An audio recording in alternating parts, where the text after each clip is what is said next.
On behalf of Avery Rockefeller, our board chair, who is here with us this morning, the full KO board, Caroline Nguyen, the Parent Association president, faculty and staff, I want to officially welcome you to the 102nd opening of Kingswood Oxford School. Kingswood Oxford inspires students to excel and to lead lives of integrity and involvement by nourishing their talents in a community of teachers, friends, and families. Our core values: demonstrate honesty, integrity, and respect. Learn with passion and perseverance. Embrace intellectual curiosity. Care beyond self. Take personal responsibility. Work hard. Take risks. Become involved.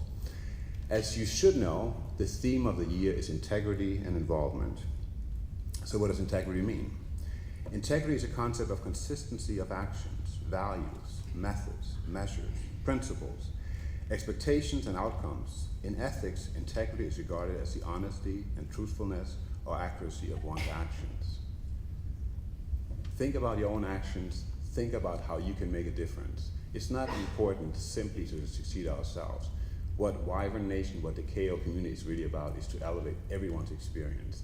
If people feel safe, connected, and integrated in this community, it will be a better and more powerful learning community. A piece of advice that I give you guys would be to just take advantage of all the opportunities that KO has to offer. I know that for me, looking back on my freshman year, one of the things I regret is not tackling all of the opportunities that I was interested in. And I guess looking back on it now, I don't really have the time to do all that. So definitely keep an open mind to that, and you won't regret it. To the new students in general, I guess this is that awkward moment entering a new place for the first time, finding your niche in the community, where you'll fit in, and if you'll be accepted or not. Well, KO is a place where I feel everyone's accepted and everyone can be who they are. So you really have no worries there.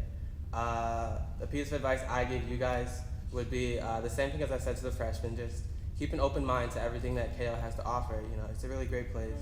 I want to encourage all of us to take an opportunity at the beginning of the year, maybe sometime today or later tonight, to set some individual goals, academically, athletically, and extracurricular. What do you want to achieve this year? Make yourself a list, put it in writing. If every student at KO is focused on having his or her personal best year, then collectively as a school, we can't help having a fantastic year.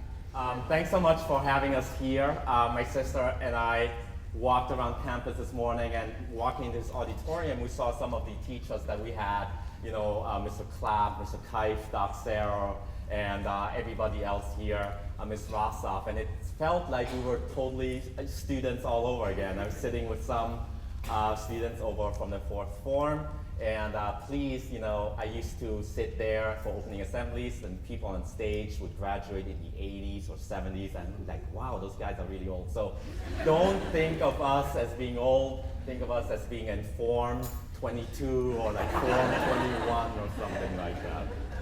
My experience was very similar to yours in the sense that I enjoyed my courses. Doc Sarah started me on the track in government with her poli-sci class. I did forensic union, which was really more than just, you know, getting up on stage and speaking. It's really about how do you learn how to craft an argument. You know, I did student government, which is about how are you accountable, how do you add value, how do you represent people. You know, Model U.N, negotiation, but for the most part, I just remember lounging on the senior green, which I guess the Form Sixers are looking forward to, and going to Mickey D's after a volleyball game on the way back, you know, from Choate or wherever it was. The classes that I had and the experience that we both had was very playful, right? So you would go to classes and Doc Sarah would be talking about you know, Thomas Hobbes, the philosopher, who basically thinks that the world is everybody's just suspicious of everybody else, and to show that, you know, that's how society works, he would take a pair of scissors and hide in the closet and say, this is how people would act, you know. Or I remember reading Romeo and Juliet, and we would do the balcony scene out on Severance, that concert hall, or where you guys have all the where we had all the dances and stuff like that, and you would do the balcony scene. So the girl would be on top and the guy would be at the bottom, and you would say, you know, your lines and everything. And at the time, I didn't really think of it as being, learning, but gosh, there it was. I'm a federal prosecutor, which basically means I work with FBI agents, DEA agents to investigate crimes, bank robbers, people who cheat on their taxes, securities fraud, and things like that. And then you take it to trial. If they go to trial, that's what you do. You argue those cases in front of trial. So that's all I do now. It really is a job where I think this year's themes, integrity and involvement, really matter. As a federal prosecutor, my goal isn't to win a case, okay, by whatever means necessary. It's to win a case fairly, all right? And so when you play sports, you're on teams, lacrosse, football, soccer, basketball, whatever. When you win, you can't just win by any means. You have to play by rules, and there's a difference between sportsmanship and gamesmanship, right?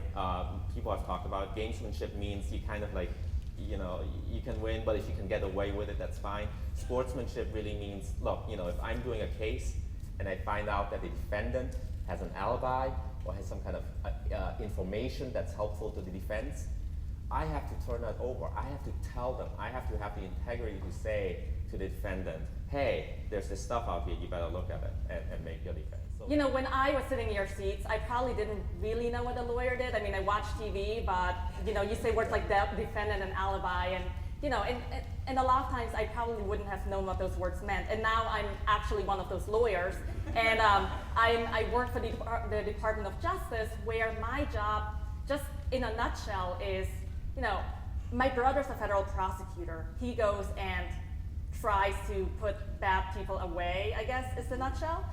My job is to make sure that people like him and law enforcement generally are able to do their jobs, right? So I work in policy. So we talk about national security a lot. We talk about civil liberties, and you guys know how sometimes the two can conflict, because how is it that government is able to keep people safe and investigate crimes, but at the same time not, read your emails, for example, or get information from you without your knowing. So that's a civil liberty issue, right? The two often conflict. To keep the country safe, sometimes the government needs to intrude on your privacy. So my job is to balance those values, those interests, and come up with solutions so that law enforcement gets to do what they need to do without you guys feeling like your privacy is being infringed on too much. I guess I would boil down my advice to a couple of things. One is say yes more, right? I mean, whenever someone comes up to you with an opportunity or asks, do you want to, just say yes. I mean, try it. Like, if it's an activity, if it's a field trip, if it's something you haven't done before, just do it, because you're still learning. You're at that stage in your lives where you don't need to be an expert yet. You're still absorbing information. And the second one is, related to that, is push yourself, right? If you are feeling like you're comfortable, that probably means that you need to try something else. And make no mistake, right? People can look really confident and they may be in fancy positions, but at the same time, in your lives, you know these people who you look to and you think, you seem really comfortable and really confident and you must be really happy. But no, I mean, everyone feels a little insecure, at the heart of it. Everybody's trying, if they're worth their salt, they're pushing themselves and they're trying new things and they're a little uncomfortable. And I guess what I'm telling you is, if you're feeling too comfortable, it means you've probably stopped growing and you need to try something else to keep expanding your experiences. Does that make sense? I have nothing to add to that except to echo it. I may be older, but as she would say, my sister's more mature. So I think that's in all the I Department say. of Justice org chart, I outrank my brother. That's all I have.